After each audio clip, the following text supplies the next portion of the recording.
Pemerintah Kabupaten Aceh Besar melalui Sekdakab Dr. Andes Sulaimi MSI menyatakan dukungannya terhadap implementasi program ekosistem keuangan inklusif sebagai upaya meningkatkan inklusi keuangan di masyarakat.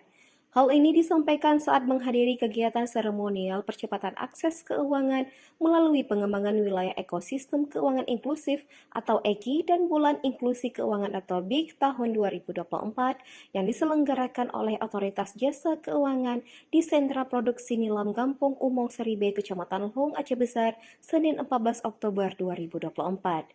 Sekda Aceh Besar menyampaikan akses keuangan masyarakat yang lebih luas, bertanggung jawab dan produktif diharapkan bisa meningkatkan kesejahteraan dan memperkuat perekonomian nasional.